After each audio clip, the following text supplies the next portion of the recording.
Hello दोस्तों, आज हम बात करेंगे structure, location and function of nervous tissue के बारे में। जैसा कि आप जानते हैं, हमने अपने पिछले वीडियो में बात किया था structure, location and function of muscular tissue के बारे में। इस वीडियो में बात करेंगे structure, location and function of nervous tissue के बारे में। तो चलिए इसके बारे में बात करते हैं। यहाँ हम बात करेंगे जो नर्वस टिश्यू होता है, जो तंत्रिका ऊतक होता है, उसके स्ट्रक्चर के बारे में, उसके संरचना के बारे में, उसके लोकेशन के बारे में, यानी कि वो कहाँ स्थित है, एंड फंक्शन और उसके कार्य के बारे में हम लोग जो है बात करेंगे। तो चलिए सबसे पहले बात करते हैं नर्वस टिश्यू क्या होता है या किसे कहते हैं। तो चलिए इसमें देखते हैं। These tissue sense the change occurring in the internal and external environment of the body. ये कह रहा है ये जो टिश्यू होता है सेंस, सेंस का मतलब होता है महसूस करना, द चेंज, चेंज का मतलब होता है बदलाव, ऑकरिंग का मतलब होता है पाया जाना, इन द इंटरनल, इंटरनल का मतलब होता है आंतरिक, एंड एक्सटर्नल इन्वायरमेंट और बाहरी वातावरण ऑफ द बॉडी। ये कह रहा है ये जो टिश्यू होता है वो महसूस करता है कि शरीर के बाहरी वातावरण में और शरीर के आंतरिक वातावरण में क्या चेंज हो रहा है, क्या बदलाव हो रहा है। आगे बात करेंगे। एंड हेल्प और मदद करता है रिस्पॉन्डिंग टू देम, और जो है उन्हें प्रतिक्रिया लेने में जो है मदद करता है। कहने का मतलब है ये जो नर्वस टिश्यू होता है वो शरीर के जो बाहरी वातावरण में और शरीर के आंतरिक वातावरण में जो बदलाव हो रहा है उसको महसूस करता है और उनके प्रति जो है प्रतिक्रिया लेता है। तो ये थोड़ी सी बात हो गई नर्वस टिश्यू के बारे में। आगे बात करेंगे। ऑल द बॉडी सेल, शरीर की सभी प्रकार की कोशिकाएं हैव द प्रॉपर्टी, उनके पास यह प्रॉपर्टी है, विशेषता पाई जाती। कहने का मतलब है कि शरीर की जो सभी प्रकार की सेल होती है उनमें जो है प्रॉपर्टी पाई जाती है, विशेषता पाई जाती है ऑफ एक्साइटेबिलिटी, इरेटेबिलिटी। ये कह रहा है एक्साइटेबिलिटी और इरेटेबिलिटी, ये दोनों जो वर्ड है उनकी जो हिंदी होती है उसका मतलब होता है उत्तेजनशीलता। लेकिन हम सिचुएशन के आधार पर इन शब्दों का जो है यूज करते हैं। तो आगे इसमें बात करेंगे of excitability, irritability and conductivity. ये कह रहा है कि जो शरीर के सभी प्रकार की जो सेल होती हैं उनमें विशेषता पाई जाती है उत्तेजनशीलता की और कंडक्टिविटी। कंडक्टिविटी का मतलब होता है संवहन, संदेश को जो है भेजना एक सेल से दूसरे सेल तक। यानी वही कह रहा है कि जो शरीर की जो सभी प्रकार की जो सेल पाई जाती हैं उनमें ये विशेषता होती है उत्तेजनशीलता की, संवहन की, बट लेकिन the cell of nervous tissue, लेकिन जो नर्वस टिश्यू की जो सेल होती हैं आर मच मोर एडवांस, जो नर्वस टिश्यू की जो सेल होती हैं वो बहुत अधिक एडवांस होती हैं। एडवांस का मतलब होता है कि उन्नतशील होती हैं than any other type of tissue.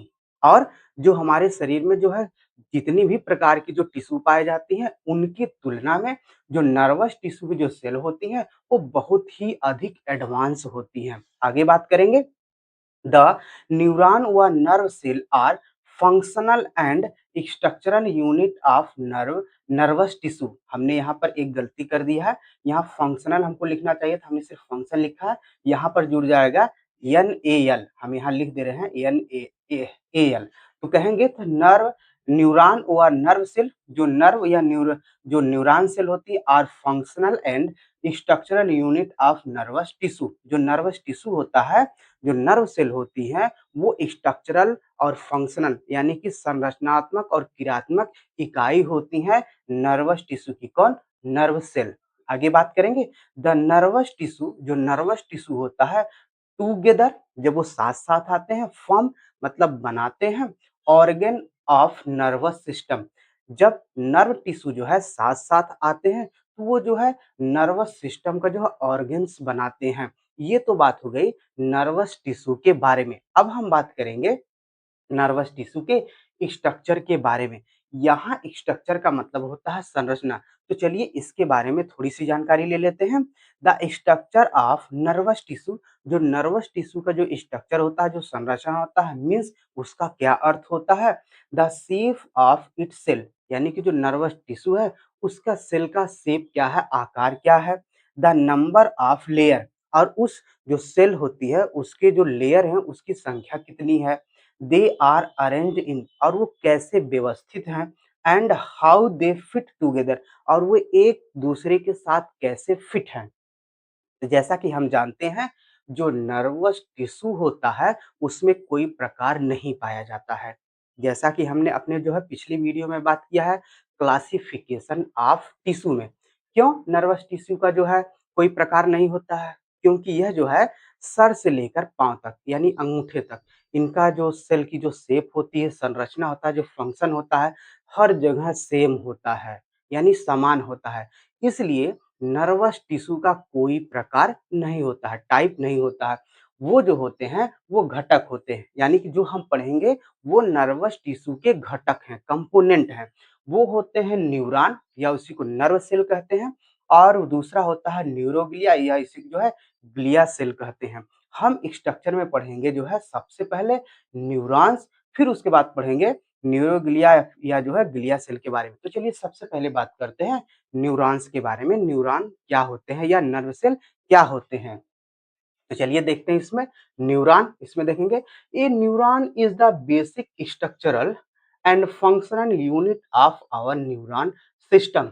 जो न्यूरॉन होते हैं वो बेसिक स्ट्रक्चरल और फंक्शनल यानी संरचनात्मक और क्रियात्मक जो है इकाई होते हैं ऑफ आवर न्यूरॉन सिस्टम। और जो हमारा न्यूरॉन सिस्टम होता है और जो नर्व सेल होते हैं ये उसके जो है संरचनात्मक और क्रियात्मक इकाई होते हैं। आगे बात करेंगे दैट जो ट्रांसमिट का मतलब होता है पहुंचाना, मैसेज का मतलब होता है संदेश, बिटवीन का मतलब होता है बीच, the body part and the brain, ये कह रहा है कि जो मैसेज को पहुंचाते हैं बॉडी पार्ट और जो है ब्रेन के बीच में, यानी कि बॉडी पार्ट से जो है ब्रेन तक जो है ये मैसेज को पहुंचाने का काम करते हैं कौन, न्यूरॉन या जो है नर्व सेल। और हमने यहाँ पर एक जो है न्यूरॉन या नर्व सेल का जो है स्ट्रक्चर जो है ड्रॉ किया है। तो चलिए इनके बारे में जो है अच्छे से जो है स्टडी कर लेते हैं कि ये नर्व सेल और न्यूरॉन जो है क्या है, इसका डायग्राम क्या है। तो देखेंगे ये जो आप जो है थ्रेड लाइक स्ट्रक्चर देख रहे हैं इसको हम लोग जो है डेंड्राइट्स कहते हैं। ये डेंड्राइट जो होती हैं वो स्टिमुलस को, संदेशों को जो है रिसीव करने का काम करती हैं। और ये देख रहे हैं ये जो अब बॉडी होता है, ये जो है ये देखें, ये इसके अंदर जो होता है इसको हम कहते हैं साइटोप्लाज्म। ये इसको पूरी संरचना को हम लोग जो है सेल बॉडी कहते हैं। ये सेल बॉडी के अंदर जो है साइटोप्लाज्म आता है, देखें ये सेल बॉडी, ये पूरी संरचना को सेल बॉडी कहते हैं। यानी इसके अंदर जो है साइटोप्लाज्म आता है। ये साइटोप्लाज्म जो होता है वो जीवन का भौतिक आधार होता है, क्योंकि इसी के अंदर जो है सारे जो है सेल ऑर्गेनेल्स जो है प्रेजेंट होते हैं, तैरते हैं। और देखें इसमें होता है ये जो बाहर जी आप लेयर देख रहे हैं इसको कहते हैं सेल मेम्ब्रेन, ये प्रोटेक्शन का काम करती है। ये देखें, और ये होता है न्यूक्लियस, और इसमें होता है हमारा डीएनए, ये इसकी एक्टिविटी का कंट्रोल करने का काम करता है। और जो आवश्यक जो प्रोटीन होते हैं और जो इसेंशियल जो प्रोडक्ट होते हैं उनको बनाने का काम करता है। आगे ये होते हैं निशल बॉडी। निशल बॉडी जो होते हैं वो जो है राइबोसोम के बने होते हैं। ये इनका जो काम होता है प्रोटीन संश्लेषण का। तो चलिए आगे बढ़ते हैं। ये जो आप थ्रेड लाइक स्ट्रक्चर देख रहे हैं यहाँ पर लंबी सी, इसको हम लोग कहते हैं एक्सॉन, ठीक। और इसके ऊपर आप एक लेयर देख रहे हैं इसको कहते हैं माइलिन शीथ। ये जो माइलिन शीथ होती है इंसुलेटर का काम करती है। इंसुलेटर का मतलब होता है, क्योंकि हम जानते हैं जो नर्व सेल होता है वो इम्पल्स यानी मैसेज को जो है आगे ले जाने का काम करता है। ये मैसेज जो होता है वो इलेक्ट्रिकल केमिकल के रूप में होता है। तो ये जो इलेक्ट्रोकेमिकल के रूप में जो मैसेज होता है वो बाहर ना निकल पाए इस नर्व सेल से, इसलिए इसके ऊपर माइलिन शीथ होता है। इसलिए ये जो इंसुलेटर का काम करता है, यानी कि मैसेज को बाहर निकलने से रोकता है। और इसमें जो आप एक गोल सी संरचना देख रहे हैं, इसको हम लोग कहते हैं न्यूक्लियस ऑफ श्वान सेल। ये जो न्यूक्लियस ऑफ श्वान सेल होता है, वो माइलिन शीथ को बनाने का काम करता है। आगे देखेंगे, ये जो 2 माइलिन शीथ होती हैं, इनके बीच जो है गैप होता है, इसको हम कहते हैं नोड ऑफ रेनवियर। क्यों ऐसा होता है? कभी आपने सोचा है, ये जो नर्व सेल होता है, वो इस तरीके से क्यों बना होता है? ऐसे माइलिन शीथ के बीच गैप होता है। ये गैप इसलिए होता है कि जो इम्पल्स आ रही, जो सूचना आ रही होती है, वो कूदकर एक यहाँ से यहाँ पर आ जाए, कूदकर। अगर वो ये ना होता तो ये जो है ये जो इम्पल्स आ रहा है, जो संवेदना आ रही है या मैसेज जो आ रहा है, वो धीरे-धीरे आती, और जब ये कूद कर आती है तो इसकी स्पीड जो है 10 से 100 गुना जो है बढ़ जाती है। समझ गए? और एक्सॉन का काम होता है जो इम्पल्स, जो संवेदना, जो मैसेज आ रही है उसको जो है एक स्थान से दूसरे स्थान तक, यानी कि यहाँ से इस नर्व सेल से ढोकर जो है दूसरे नर्व सेल तक लाने का। ठीक है? तो यहाँ तक की बात हो गई एक्सॉन तक। तो देखिए, एक चीज़ यहाँ पर बताते हैं। कभी-कभी मायलिन शीथ के ऊपर, कभी-कभी का मतलब होता है कि ब्रेन और स्पाइनल कॉर्ड को छोड़कर वहाँ पर जो नर्व सेल पाई जाती हैं, उसमें सिर्फ़ मायलिन शीथ होता है। लेकिन जो परिधीय तंत्रिका तंत्र होता है, जिसको पेरिफेरल नर्व नर्व कहते हैं, वहाँ पर जो है न्यूरिलेमा एक लेयर पाई जाती है। ये जो न्यूरिलेमा की जो लेयर होती है, ये क्या करती है, जब कभी ये, अगर हमारा जो नर्व होता है उसका एक्सॉन जो है डैमेज हो जाए बाहरी चोट के कारण, तो ये जो न्यूरिलेमा होती है इसको रास्ता दिखाती है, बनाती नहीं है एक्सॉन को, सिर्फ रास्ता दिखाती है हाँ, कि हाँ इस रास्ते से चलिए, और बनाने का काम जो होता है वो सेल बॉडी करती है। अगर किसी डैमेज से ये अगर एक्सॉन जो है नष्ट हो जाए और सेल बॉडी बची रहे, तो अगर उसमें न्यूरिलेमा है, परिधि तंत्रिका तंत्र के अंतर्गत हम बात कर रहे हैं, स्पाइनल और ब्रेन के अंदर नहीं बात करें, क्योंकि स्पाइनल और ब्रेन में जो नर्व पाई जाती है उसमें न्यूरिलेमा नहीं पाई जाती। अगर न्यूरिलेमा परिधि तंत्रिका में है, तो अगर ये सेल बॉडी बची है और डैमेज हुआ है सिर्फ एक्सॉन, तो ये रास्ता दिखाएगी और इसको जो है बना देती है। तो आगे बात करेंगे न्यूरिलेमा के बारे में, हो गई बात। आगे बात करते हैं, ये देखिए जो एंड होता है जिसको कहते हैं टर्मिनल ब्रांच ऑफ एक्सॉन। और ये जो टर्मिनल ब्रांच अभिजान होता है, ये देखें ऐसे बटा होता है शाखाओं में, और इस पर आप एक घुंडी देख रहे हैं, इसको कहते हैं सिनेप्टिक नोब। ये जो सिनेप्टिक नोब होता है, इसमें पाए जाते हैं सिनेप्टिकल वेसिकल। ये सिनेप्टिक नोब में सिनेप्टिक वेसिकल का क्या काम होता है? जो हमारा नर्व होता है, ये डिफरेंट टाइप के जो है केमिकल बनाता है, न्यूरोट्रांसमीटर जो है केमिकल बनाता है। ये केमिकल जो होता है इन्हीं सिनेप्टिक नोब के अंदर जो वेसिकल पाए जाते हैं उनमें स्टोर होता है। समझ गए? और ये देखिए, ये इम्पल्स आ रहा है, ये हमने इसके बारे में नहीं बात किया, तो ये इम्पल्स यानी जो डेंड्राइट होता है, जो इस संवेदना को रिसीव करके जो आगे भेजता है इस तरीके से, ये इम्पल्स जो है इस तरीके से एक न्यूरॉन से जो है दूसरे न्यूरॉन तक जो है जाते हैं। ये तो बात हो गई जो है नर्वस टिश्यू के बारे में और उसके स्ट्रक्चर के बारे में, और स्ट्रक्चर में हमने सिर्फ बताया न्यूरॉन के बारे में। अभी हमको बात करना है न्यूरोग्लिया या जो है ग्लिया सेल के बारे में। प्लीज अभी आप वीडियो में जो है बने रहिएगा। उसके बाद बात करेंगे लोकेशन और जो है उसके फंक्शन के बारे में। तो चलिए बात करते हैं स्ट्रक्चर में दूसरे घटक के बारे में, न्यूरोग्लिया, या इसी को हम लोग जो है ग्लिया सेल कहते हैं। तो चलिए इसके बारे में बात करते हैं। और सराउंडिंग सेल, ये सेल के जो है चारों ओर पाई जाती है। कौन से सेल? नर्व सेल के जो है ये चारों ओर पाई जाती है। न्यूरोग्लिया सेल कनेक्ट, जो है कनेक्ट का मतलब होता है संपर्क साधती है, सपोर्ट, और उसको जो है सपोर्ट प्रदान करती है नर्व सेल को, and regulate the function of neuron. जो न्यूरॉन के जो फंक्शन होते हैं, जो कार्य होते हैं, उनको जो है रेगुलेट करने का काम करती हैं, यानी उस पर जो है नियंत्रण करने का काम करती है उसके फंक्शन पर। एंड और फॉर्मेशन ऑफ माइलिन शीथ, और माइलिन शीथ के निर्माण में भी सहायता प्रदान करती है। तो हम जानते हैं जो न्यूरोग्लिया या ग्लिया सेल होती है वो 3 टाइप की होती है। जो फर्स्ट है वो है माइक्रोग्लिया, और जो सेकंड होता है वो है ओलिगोडेंड्रोसाइट, और जो थर्ड है वो है एस्ट्रोसाइट। तो इस तरीके से हमने बात कर लिया नर्वस टिश्यू जो है उसके स्ट्रक्चर के बारे में। तो चलिए अब हम बात करते हैं इसके लोकेशन के बारे में, ये कहाँ स्थित होती हैं, ये जो सेल होती हैं नर्वस टिश्यू के। तो चलिए बात करते हैं इसमें लोकेशन में। तो हम यहाँ पर लिखेंगे सबसे पहले सेल, कोशिका कौन कौन सी होती हैं, उसके बाद लिखेंगे लोकेशन, उनका स्थान कहाँ होता है, फिर उसके बाद लिखेंगे फंक्शन, यानी जो इंडिविजुअल जो सेल है उनके फंक्शन के बारे में बात करेंगे। तो चलिए सबसे पहले बात करते हैं सेल में। जो न्यूरॉन या इसी को जो हम लोग नर्व सेल कहते हैं, इसका लोकेशन होता है सेंट्रल नर्वस सिस्टम और पेरिफेरल नर्वस सिस्टम में जो है ये पाई जाती हैं। इनका जो फंक्शन होता है वो है कम्युनिकेशन का, संदेश वाहक का काम करती है। नेक्स्ट की अगर हम आ जाएं, वो है ग्लिया सेल।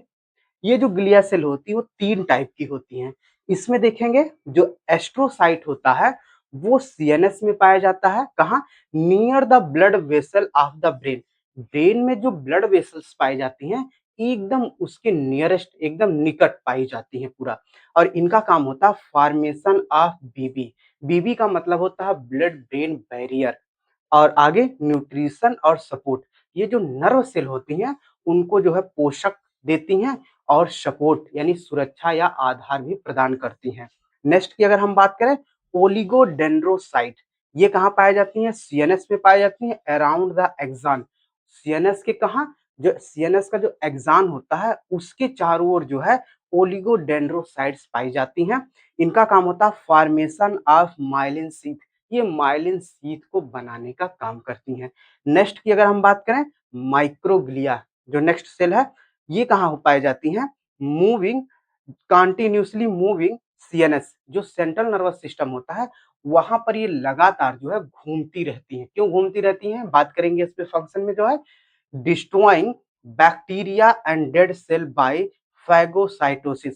फैगोसाइटोसिस प्रक्रिया के द्वारा ये जो बैक्टीरिया होते हैं और डेड सेल होती हैं उनको जो है नष्ट कर देती हैं। कह सकते हैं कि ये सफाई कर्मी की काम करती हैं हमारे ब्रेन में। तो इस तरीके से हमने बात कर लिया जो है नर्वस टिश्यू में उसके स्ट्रक्चर के बारे में, उसके लोकेशन के बारे में। अब हम बात करेंगे उसके जो है फंक्शन के बारे में। तो चलिए बात कर लेते हैं नर्वस टिश्यू के फंक्शन के बारे में। इसके जो फंक्शन होते हैं, इसके जो कार्य होते हैं, हम उसके बारे में बात करेंगे वन बाय वन। जो इसका फर्स्ट फंक्शन होता है, जो इसका फर्स्ट कार्य होता है, वो है सेंसिंग स्टिमुली, उत्तेजना को महसूस करना। इसमें बात करेंगे it detect immediate change in the internal and external environment of the body. ये कह रहा है शरीर के अंदर और बाहर, कहने का मतलब है शरीर के बाहरी वातावरण में और शरीर के आंतरिक वातावरण में जो बदलाव हो रहा है उसे ये जो है तुरंत पहचान लेता है। कौन? Nervous tissue. आगे बात करेंगे सच एज, जैसे पेन, अगर आपको पेन का अगर अनुभव होगा, टच, अगर कोई व्यक्ति आपको छू रहा है, एंड टेम्परेचर, अगर तापमान का जो है बदलाव हो रहा है। कहने का मतलब है कि शरीर के बाहरी वातावरण में और उसके आंतरिक वातावरण में अगर कोई बदलाव हो रहा है तो ये जो है उसे तुरंत पहचान लेता है। और वो बदलाव कौन हो सकते हैं? पेन हो सकता है, या कोई व्यक्ति आपको छू सकता है, या टेम्परेचर का बदलाव हो सकता है। ये तो बात हो गई सेंसेसिंग स्टिमुली के बारे में। अब हम बात करेंगे इसके दूसरे फंक्शन के बारे में, ट्रांसमिशन ऑफ इम्पल्स, सूचना को जो है भेजना। इसमें बात करेंगे it rapid transmit electrical and chemical signal from one part of the body to another. ये कह रहा है जो इलेक्ट्रिकल और जो केमिकल सिग्नल होते हैं इनको जो है रैपिड मतलब तेजी से, ट्रांसमिट मतलब भेजता है। कहने का मतलब है जो इलेक्ट्रिकल और केमिकल जो सिग्नल होते हैं इनको ये जो है तेजी से जो है भेजता है from one part of the body to another, शरीर के एक पार्ट से दूसरे पार्ट तक जो है भेजता है। आगे बात करेंगे थ्रू न्यूरॉन, किसके द्वारा? न्यूरॉन के द्वारा। कहने का मतलब है ये जो इलेक्ट्रिकल और केमिकल सिग्नल होते हैं इनको तेजी से भेजता है शरीर के एक पार्ट से दूसरे पार्ट तक। किसके द्वारा? न्यूरॉन्स के द्वारा। ये तो बात हो गई ट्रांसमिशन ऑफ इम्पल्स के बारे में। अब हम बात करेंगे इसके तीसरे फंक्शन के बारे में, वो है इंटीग्रेशन एंड प्रोसेसिंग। इसका मतलब होता है कि जो सूचना है उसको आप विश्लेषण करना, उसको समझना। तो बात करेंगे इसमें nervous tissue in the brain and spinal cord. Brain और स्पाइनल कार्ड में जो नर्वस टिश्यू होते हैं एनालाइज, एनालाइज का मतलब होता है विश्लेषण करते हैं, पहचानते हैं द रिसीव्ड इंफॉर्मेशन, जो सूचना प्राप्त हुई है ब्रेन और स्पाइनल कार्ड में जो नर्वस टिश्यू होते हैं उसको जो है विश्लेषण करते हैं उसका, या उसको जो है पहचानते हैं एंड और क्या करते हैं? डिसाइड, डिसाइड का मतलब होता है निर्णय लेते हैं the appropriate action to be taken, और वो निर्णय लेते हैं कि एक उचित जो है प्रक्रिया जो है या रिस्पांस जो है दिया जाए या लिया जाए। तो ये तो बात हो गई इंटीग्रेशन एंड प्रोसेसिंग के बारे में। अब हम बात करेंगे अगले जो है फंक्शन के बारे में, वो है कंट्रोलिंग आउटपुट। इसका मतलब होता है कि जो शरीर की जो क्रियाएँ होती हैं, जो गतियाँ होती हैं, उस पर नियंत्रण रखना। कैसे देखेंगे? It carry command from brain, यानी कि ब्रेन से जो कमांड आया है, जो सूचना आई है, उसको ढोता है कौन? Nervous tissue. आगे टू मसल, कहाँ? मसल और जो है ग्लैंड तक। कैसे? विच आगे क्या होगा? विच मतलब जो, ट्रिगर जो ट्रिगर करता है, जो उत्तेजित कर देता है बॉडी मूवमेंट, शरीर की गति को, एंड रिस्पॉन्स, फिर उसके बाद जो है प्रतिक्रिया जो है जनरेट हो जाती है। कहने का मतलब है कि it carry command from brain, यानी कि जो ब्रेन से जो सूचना आई है उसको ढोता है नर्वस टिश्यू, कहाँ? मसल और ग्लैंड तक। फिर उसके बाद क्या होता है? विच जो ट्रिगर बॉडी मूवमेंट, जो बॉडी की गति को जो है ट्रिगर कर देता है, उत्तेजित करता है, एंड रिस्पॉन्स, फिर उसके बाद जो है प्रतिक्रिया होती है। ये तो बात हो गई कंट्रोलिंग आउटपुट के बारे में। अब हम बात करेंगे अगले जो है फंक्शन के बारे में, वो है मेंटेनिंग होम्योस्टैसिस। इसका मतलब होता है शरीर के आंतरिक वातावरण को बना के रखना ही होम्योस्टैसिस कहलाता है। तो कैसे शरीर के आंतरिक वातावरण को जो है बना के रखा जाता है नर्वस टिश्यू के द्वारा, हम बात करेंगे। It maintain the body internal balance bye regulating vital function. ये कह रहा है कि जो वाइटल फंक्शन होते हैं, जैसे वाइटल फंक्शन में जैसे रेस्पायरेशन हो गया, पाचन हो गया, टेम्परेचर होगा, ब्लड प्रेशर होगा, इन पर नियंत्रण रखें। कह रहा है ना कि वाइटल फंक्शन रेगुलेट, कह रहा है इसका मतलब होता है तो जैविक जो क्रियाएं होती हैं, फंक्शन होता है, उन पर नियंत्रण रखकर हम बॉडी के इंटरनल इन्वायरमेंट को जो है मेंटेन रखते हैं। वो कौन से जो है वाइटल फंक्शन होते हैं? बॉडी टेम्परेचर होता है, ब्लड प्रेशर होता है, एंड हार्ट रेट होता है। इन पर नियंत्रण रखकर जो है हम बॉडी के इंटरनल इन्वायरमेंट को जो है मेंटेन रखते हैं। तो चलिए, ये तो बात हो गई जो है मेंटेनिंग होमियोस्टेसिस के बारे में। हम अगले जो है फंक्शन के बारे में बात करेंगे, रिफ्लेक्स एक्शन। इसमें देखेंगे इट हेल्प मतलब यह मदद करता है जनरेटिंग इमीडिएट इनवॉलेंटरी रिस्पॉन्स। ये कह रहा है ये मदद करता है जो अनैच्छिक प्रतिक्रिया, जो क्रिया जो उत्पन्न हुई है, तुरंत टू सडन डेंजरस मतलब जो है ये खतरनाक ना हो पाए। इसका कहने का मतलब है कि जो अचानक से अनैच्छिक प्रतिक्रिया उत्पन्न हुई है, उसमें हेल्प करता है ताकि ये जो हमारे लिए खतरनाक ना हो पाए। कैसे हम इसको समझेंगे? सच एज, जैसे बात कर रहा है with drawing a hand from A hot object. इस इसका मतलब होता है कि जैसे ही हमारा हैंड, हाथ जो होता है, किसी गर्म सब्जेक्ट को छूता है, गर्म वस्तु को छूता है, तो झटके के साथ हम वहां से अपने हाथ को हटा लेते हैं। इसी को कहते हैं रिफ्लेक्स एक्शन। और ये जो प्रतिक्रिया होती है इनवॉलेंटरी होती है। इनवॉलेंटरी मतलब होता है अनैच्छिक होती है। अगर हम सोचें, अगर हमने किसी हॉट प्लेट को छुआ या सब्जेक्ट को छुआ, अगर हम सोचे कि हमको हटाना है कि नहीं हटाना है, गर्म है कि नहीं, तब तक तो आपका हाथ जो है जल जाएगा। इसलिए वहाँ जो प्रतिक्रिया होती है इनवॉलेंटरी होती है, आपके मस्तिष्क के नियंत्रण में नहीं रहती है। वो एक झटके के साथ होती है, तुरंत आप उसको हटा लेते हैं। इसी को वॉलंटरी कहते हैं। जो हो रहा है उसको हम लोग जो है रिफ्लेक्स एक्शन कहते हैं। इसलिए होता है ताकि वो हमारे लिए जो है खतरनाक ना हो पाए। इस तरीके से हमने बात कर लिया रिफ्लेक्स एक्शन के बारे में। अब हम बात करेंगे साइड फॉर फार्माकोलॉजिकल एक्शन के बारे में। देखेंगे the primary site for neurological drug. जो न्यूरोलॉजिकल ड्रग होते हैं उनका ये प्राथमिक साइट होता है, स्थान होता है, जहाँ ये जुड़कर काम करते हैं। ये दवाएं कौन? पेन किलर, जो नर्व से रिलेटेड होती हैं, जो हमारे नर्वस सिस्टम को जो है अटैक करती हैं, वो पेन किलर दवाएं। एंड एनेस्थेटिक, एनेस्थेटिक का मतलब होता है वे दवाएं जो जहां वो लगती हैं उस स्थान को शून्य कर देती हैं, व्यक्ति को जो है बेहोश कर देती हैं। आगे बात करेंगे to act upon receptor and neurotransmitter. ये जो होते हैं न्यूरो, ये जो साइट फॉर फार्माकोलॉजिकल एक्शन होता है, इसमें जो प्राइमरी साइट होता है न्यूरोलॉजिकल जो ड्रग होती है कहाँ काम करती हैं? जो नर्व, जो हमारी नर्व होती हैं उनके रिसेप्टर पर, या उनसे जो न्यूरोट्रांसमीटर केमिकल निकल रहा है उनके ऊपर ये जो काम करके जो है अपना एक्शन जो है देती हैं। तो इस तरीके से हमने बात कर लिया जो है नर्वस टिश्यू के फंक्शन के बारे में। तो इस तरीके से हमने जो ये टॉपिक थी structure, location and function of nervous tissue उसको जो है कंप्लीट कर लिया।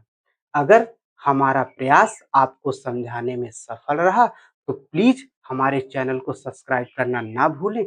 इसके साथ एक लाइक और कमेंट जो है जरूर करिएगा मित्रों।